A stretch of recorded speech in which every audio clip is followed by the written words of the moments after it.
Queridos hermanos y hermanas, lo más terrible no es la tormenta que golpea desde fuera, sino el instante en que el alma empieza a llenarse de agua y nadie lo nota. Tal vez tú sigues sonriendo, sigues trabajando, sigues aparentando fuerza, pero por dentro ya estás exhausto y sientes que una sola ola más podría terminar de hundirte. Y justamente ahí, en ese lugar donde crees que todo se rompe, Jesús no está lejos de ti. Él está dentro de tu barca, esperando que lo invoques de verdad para levantarse, callar el viento y salvar lo más profundo de tu corazón.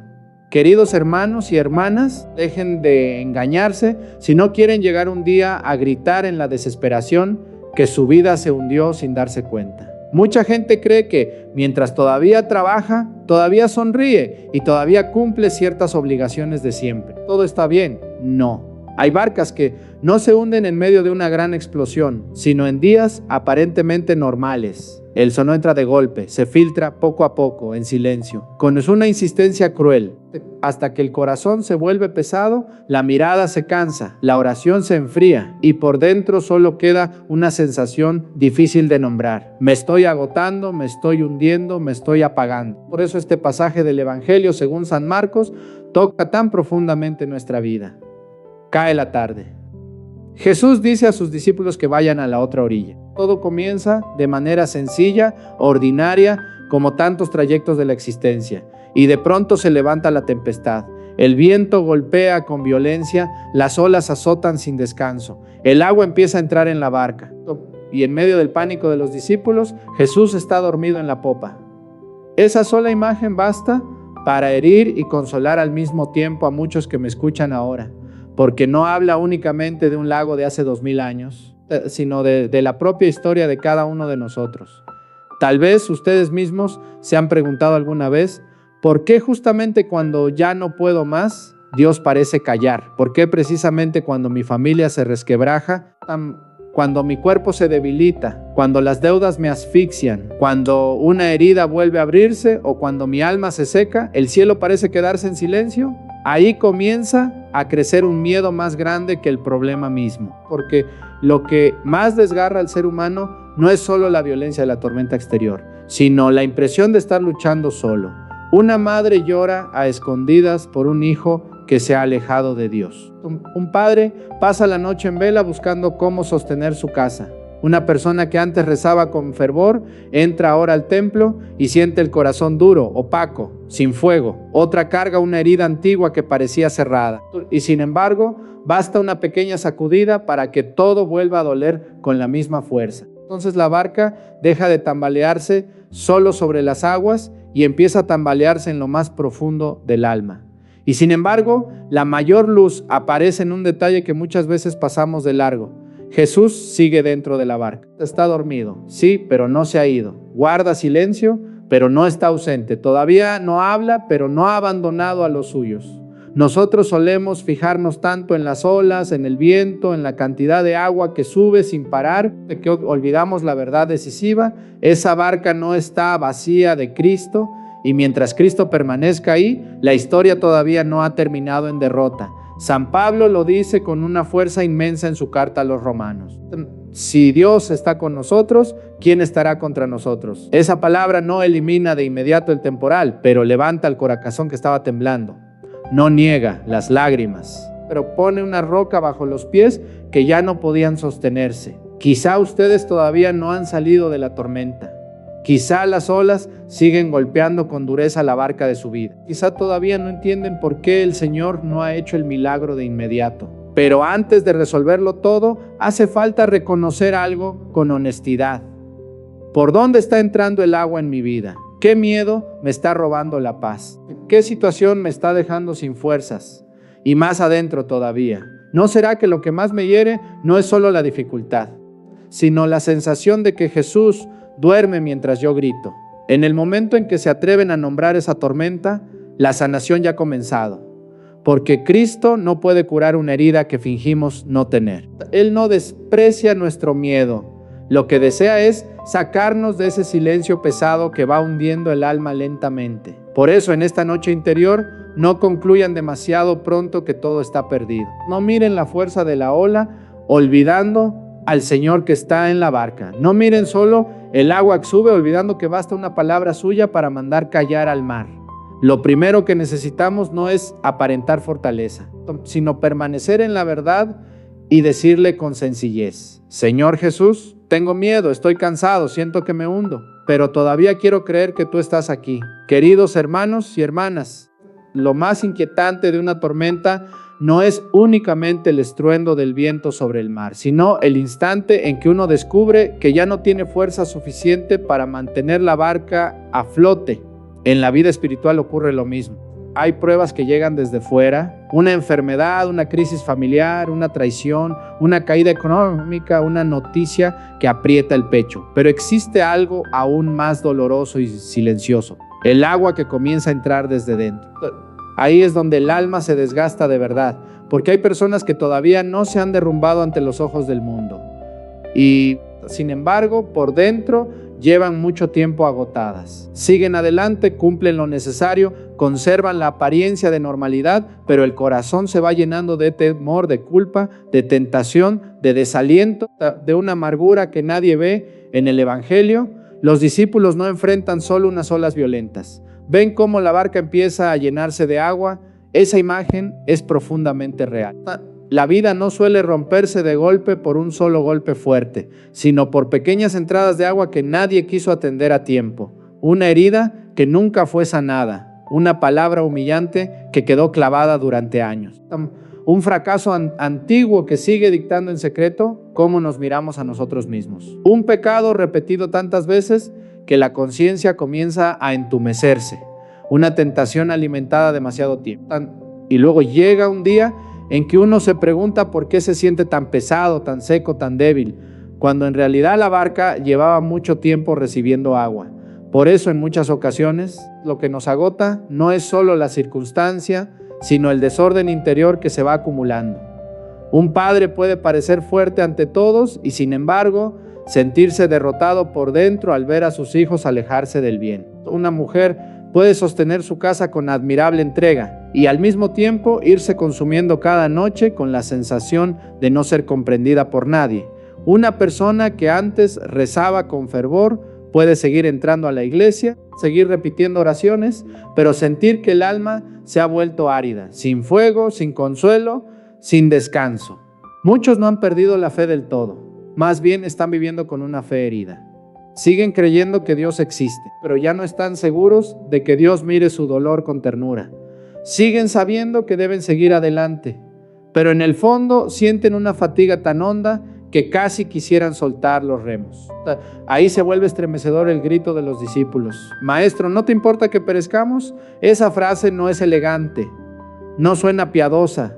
Tiene algo de queja, algo de reproche, algo de desesperación, y precisamente por eso es tan verdadera. Muchos de nosotros hemos rezado así alguna vez, aunque no lo hayamos dicho en voz alta: Señor, me estoy hundiendo y tú callas. Te he pedido ayuda muchas veces y el cielo sigue cerrado.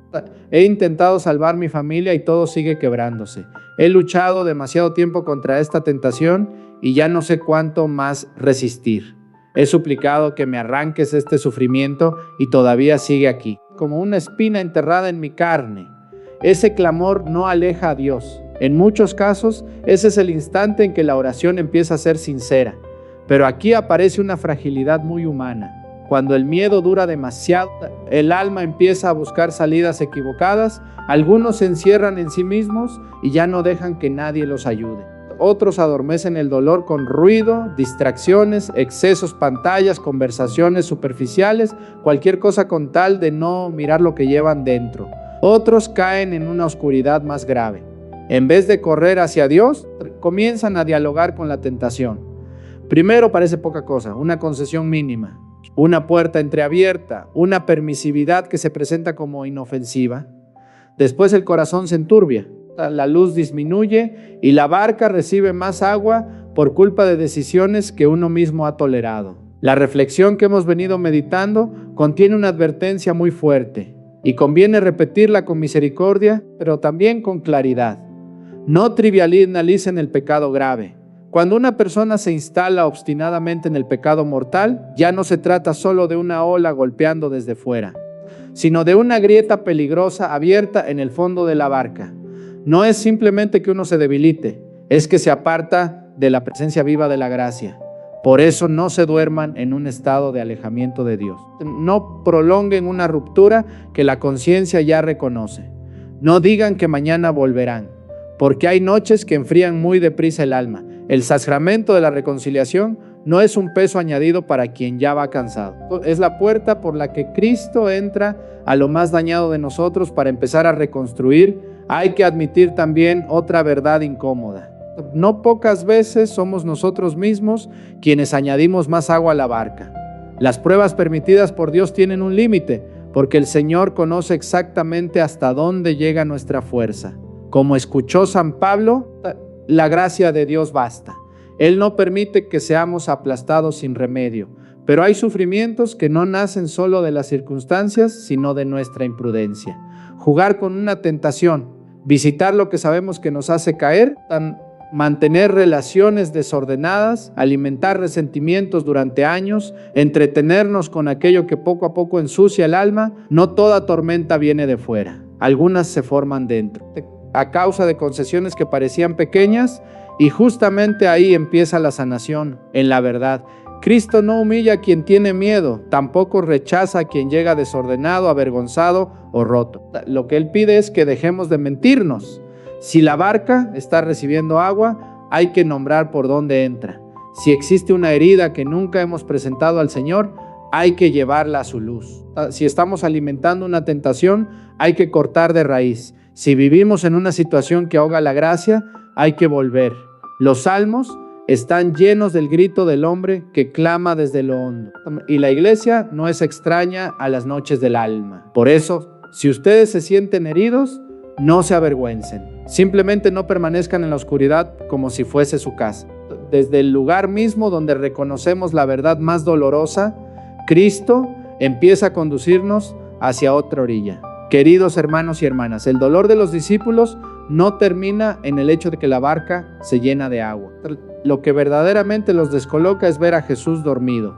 Esa escena es extraña y profundamente cercana al alma humana. Muchas crisis de nuestra vida no brotan porque Cristo esté ausente, sino porque está presente de un modo que no entendemos. Él está en la barca, es decir, no ha abandonado a los suyos, y aún así duerme. Esa aparente pasividad hiere nuestra impaciencia, pone a prueba nuestra confianza, sacude nuestra idea de cómo debería actuar Dios. Nosotros quisiéramos un Señor que se levantara en el mismo instante de nuestro temor. Él muchas veces obra primero en un nivel más hondo, en el corazón que necesita aprender a fiarse. Por eso los discípulos hicieron algo decisivo, aunque tardaron en hacerlo, despertaron a Jesús. Ahí hay una enseñanza inmensa para la vida espiritual. Cristo no está cerca para que lo ignoremos, sino para que lo invoquemos. No está en nuestra barca para que intentemos resolverlo todos solos, sino para que recurramos a Él. La tragedia de muchas personas no consiste únicamente en que sufren, sino en que buscan ayuda en todas partes antes de volverse hacia el Señor. Hablan con todo el mundo menos con Dios. Se ahogan en pensamientos, en cálculos, en distracciones, en comentarios, en preocupaciones sin fin, mientras la oración queda relegada al último lugar, como si fuera el recurso final. Entonces el alma se fatiga más porque pretende salvarse a sí misma con fuerzas insuficientes, olvidando que el dueño del mar está a bordo. ¿Y cómo se despierta el Señor? Primero, con una oración verdadera, no con palabras vacías dichas por costumbre, sino con un clamor que nace del lugar exacto donde más duele. A veces la oración será solamente una frase: Señor, sálvame.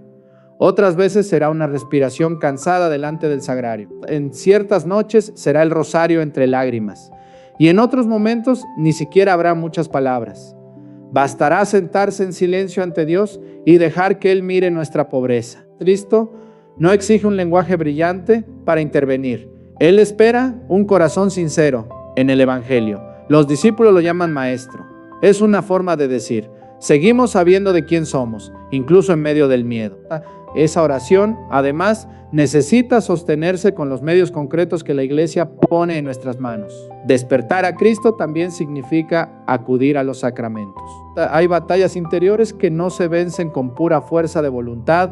Hay tentaciones enquistadas durante años que no se rompen con un solo propósito emotivo. Necesitamos gracia, necesitamos la reconciliación, donde el Señor toca precisamente aquello que más vergüenza nos da y no se aparta con desprecio. Necesitamos la Eucaristía, porque muchas veces el alma está débil no por falta de ideas, sino por falta de alimento. Cristo no solo navega con nosotros, quiere convertirse en pan para sostener a los cansados.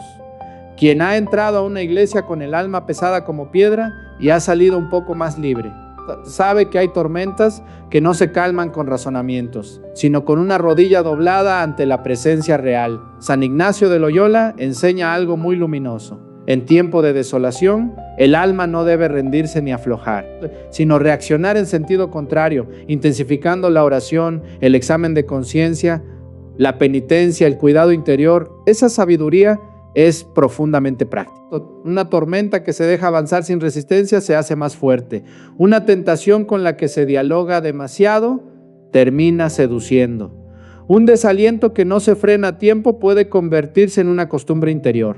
Por eso, si el alma se siente revuelta, no debe cortar precisamente aquello que la sostiene. Hace falta más oración, no menos. Más vigilancia, no menos. Más gracia, no menos. Más cercanía con Dios, no más distancia. La oscuridad no se vence apagando la lámpara, conviene decirlo con claridad. No esperen a que Cristo sea el último al que acuden. La tentación siempre quiere eso, que pospongamos la confesión, que aplacemos la oración, que retrasemos la decisión de cortar con una ocasión de pecado.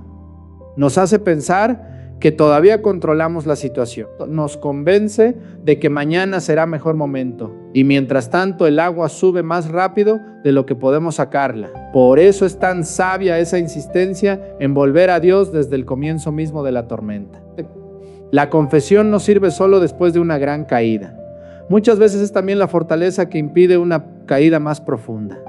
Hay gracias que se pierden, no porque Dios no quiera darlas, sino porque nosotros tardamos demasiado en pedirlas. Y aquí aparece una verdad muy hermosa. Cristo no salva siempre del mismo modo. A veces se pone en pie y ordena al viento callar y al mar enmudecer. Entonces la crisis se resuelve de una manera inesperada. La angustia que parecía insoportable cede. Una puerta que estaba cerrada se abre. Una relación rota encuentra un inicio de reconciliación. Una enfermedad da un giro. Una opresión interior se aligera. El Señor tiene autoridad para hacerlo, porque hasta las fuerzas de la naturaleza obedecen su voz. Esa es una forma de salvación. El milagro visible, rápido, contundente. Pero no siempre Cristo actúa así. En otras ocasiones, su modo de salvar consiste en enseñarnos a caminar sobre las aguas. Es decir, no elimina inmediatamente la tormenta, sino que forma dentro de nosotros una libertad nueva. La prueba continúa, pero ya no nos domina. La tentación no desaparece del todo, pero el alma empieza a gobernarse con la ayuda de la gracia. La herida sigue doliendo, aunque deja de determinar toda la vida. La tristeza no se esfuma por completo, pero pierde el poder de arrastrarnos al fondo. Jesucristo es maestro de lo imposible. A veces su gran milagro no es retirar el mar, sino hacer que una persona que antes se hundía en cada oleaje aprenda, poco a poco, a mantenerse de pie sobre aquello que antes la destruía. Existen también momentos en los que el Señor no calma la tempestad ni nos llama a caminar sobre las aguas, sino que simplemente nos dice, sigue remando. A primera vista podría sonar duro. En realidad está lleno de amor. Significa que Él sabe que esta lucha está formando algo en nosotros. Sabe que cada remada ofrecida en la noche tiene un valor inmenso. Hay etapas en que la santidad consiste en perseverar sin grandes consuelos, cumplir con el deber, seguir rezando aunque el corazón esté seco, no abandonar la misa, resistir el enojo, dominar una pasión, volver a empezar cada vez que uno tropieza. Cristo ve ese esfuerzo silencioso, no lo desprecia. Muchos creyentes maduran justamente en esas temporadas en las que no sienten casi nada, pero aún así se niegan a soltar los remos. Y hay una posibilidad todavía más profunda, más misteriosa, más exigente. A veces el Señor no nos libra del sufrimiento como quisiéramos, sino que nos invita a unirnos a Él en el mar del dolor. Hay cruces que no desaparecen, heridas que no se cierran enseguida, pérdidas que dejan cicatrices largas. En esos casos, Cristo no nos deja hundirnos solos. Desciende con nosotros a ese abismo para transformarlo desde dentro. Esta es la lógica de la cruz, no un sufrimiento vacío, sino un sufrimiento acompañado, redimido, habitado por la presencia del Hijo de Dios. San Pablo escuchó: te basta mi gracia. Esa palabra no siempre significa que la espina será quitada de inmediato. Muchas veces quiere decir que la gracia impedirá que la espina destruya el alma. Recuerdo a un hombre de mediana edad que volvió a confesarse después de muchos años. Por fuera parecía fuerte, estable, resuelto, tenía trabajo, una imagen firme, una vida que desde lejos no parecía en ruinas, pero en cuanto empezó a hablar, se quebró por completo. Lloró como quien llevaba demasiado tiempo sosteniéndose por pura apariencia. Dijo que estaba cansado de fingir fortaleza, cansado de un pecado viejo que no conseguía dejar, cansado de pensar que Dios ya no quería mirarlo. Lo sorprendente es que sus problemas no se resolvieron de inmediato. La tensión en su casa siguió por un tiempo. Su lucha interior no desapareció en una noche. Pero desde el día en que regresó al sacramento de la reconciliación, comenzó a ir a misa entre semana y dedicó unos minutos cada noche a sentarse en silencio ante una imagen del Sagrado Corazón. Dejó de repetir: me estoy hundiendo. Empezó a decir otra cosa: sigo en la tormenta, pero ahora sé que el Señor está aquí. Eso es una gracia inmensa. No siempre cambia primero la circunstancia, muchas veces cambia primero el corazón. Entonces comprendemos mejor por qué los discípulos asombrados se preguntan: ¿quién es este a quien hasta el viento y el mar obedecen? Esa pregunta no es solo una admiración ante el poder de Jesús, también nos desnuda por dentro. ¿Quién es Cristo para nosotros en medio de la tormenta? ¿Una idea religiosa? ¿Una costumbre heredada? ¿Alguien a quien reclamamos que actúe según nuestro reloj? ¿O verdaderamente el Hijo de Dios? El Señor que tiene autoridad sobre el caos y a la vez se inclina sobre el miedo más íntimo del corazón humano. La calidad de nuestra fe se revela precisamente ahí. Por eso no esperen a que pase la tormenta para buscarlo. Despiértenlo en la oración. Déjenlo entrar por la reconciliación y la Eucaristía. Permítanle elegir el modo en que quiere salvarlos. Incluso si ese modo no coincide con sus planes, puede mandar callar al mar, puede enseñarles a caminar sobre las aguas, puede pedirles que sigan remando, puede introducirlos en una comunión más profunda con su cruz, sea cual sea el camino. El propósito es el mismo: no dejar que se hundan, sino conducirlos hacia una fe más verdadera, más firme, más purificada. Y mientras el alma todavía sepa decir: Señor, sálvame, la historia no está perdida. Queridos hermanos y hermanas, la fe no crece solamente a partir de emociones intensas en un momento de consuelo. Para atravesar el mar agitado, la barca necesita quedar bien sujeta a apoyos sólidos. Una persona puede conmoverse profundamente en una predicación, puede tomar decisiones sinceras después de una crisis, puede sentir un gran impulso de cambio. Pero si no se aferra a puntos concretos, poco después el entusiasmo se enfría, las viejas costumbres regresan y el ruido del mundo se lleva lo que parecía tan vivo. Por eso no basta con sentirse tocado. Hace falta aprender a vivir de tal manera que la gracia tenga donde permanecer. El primer apoyo es una vida de oración sencilla, fiel, sin espectáculo. No todos pueden rezar mucho tiempo, ni todos atraviesan temporadas de fervor sensible. Aún así, quien quiera que su barca no pierda el rumbo, necesita conservar el lazo con Dios. A veces serán apenas 10 minutos por la mañana. A veces una oración breve pronunciada despacio y de verdad. A veces una decena del rosario en el camino al trabajo. A veces un instante en mitad del día para levantar el corazón y decir: Jesús, quédate conmigo. Lo decisivo no es la complejidad, sino la constancia. Las tormentas no hunden fácilmente una barca que está bien anclada. Y el alma también resiste más de lo que imagina cuando permanece unida al Señor de manera diaria. El segundo apoyo es el sacramento de la reconciliación. Sé que muchos le tienen miedo, les cuesta nombrar lo que han hecho, se avergüenzan, sienten que es inútil volver a decir lo mismo una y otra vez. Pero precisamente ahí suele esconderse una de las trampas más destructivas. El enemigo quiere mantener al alma en penumbra. Cristo cura en la luz. Confesarse no es un trámite humillante reservado para los fracasados, sino un encuentro donde el Señor recoge un corazón que pensaba haber quedado indigno del amor. Si ustedes saben que hay una zona oscura prolongada en su vida, no la dejen abierta. Una grieta en la barca que no se repara termina haciéndola naufragar. Unido a la reconciliación está el apoyo irreemplazable de la Eucaristía. San Juan Bosco tuvo aquel famoso sueño en el que la nave de la iglesia era sacudida por una gran tempestad y solo encontraba estabilidad al amarrarse a dos columnas inmensas, la Eucaristía y la Virgen María.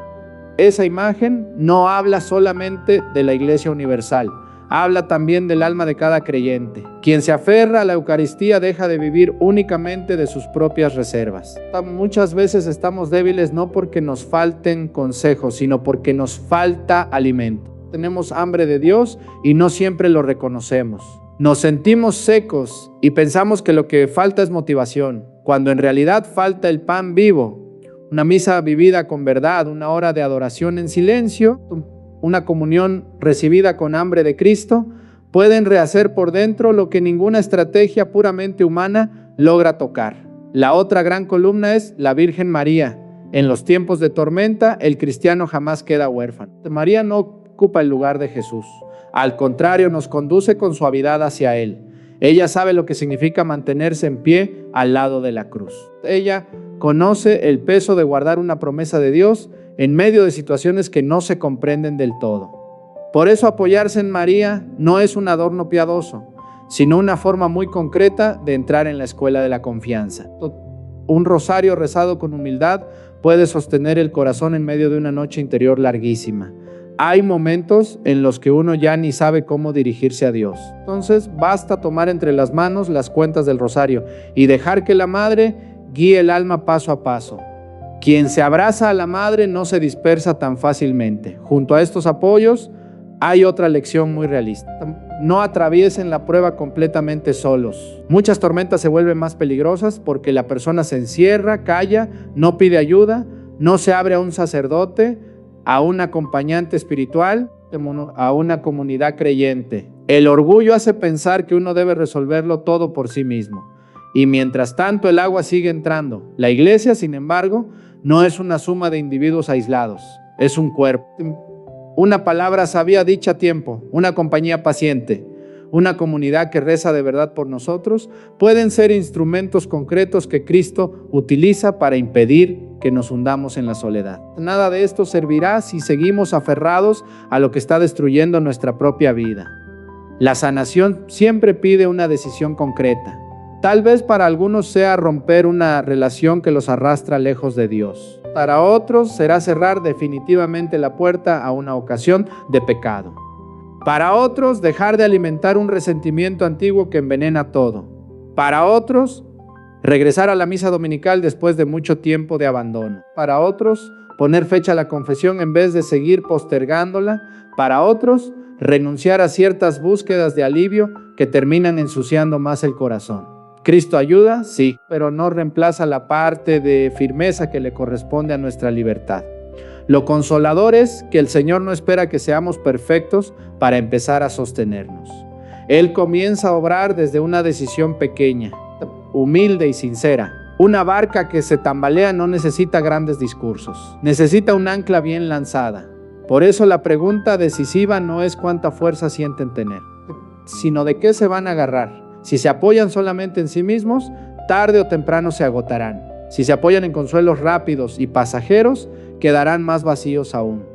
Si se apoyan en Cristo a través de la oración, la reconciliación, la Eucaristía, María y la comunión de la Iglesia, la barca no perderá su dirección. Puede que las olas todavía sigan, puede que el viento continúe azotando, pero el corazón ya no se moverá con el mismo desorden de antes.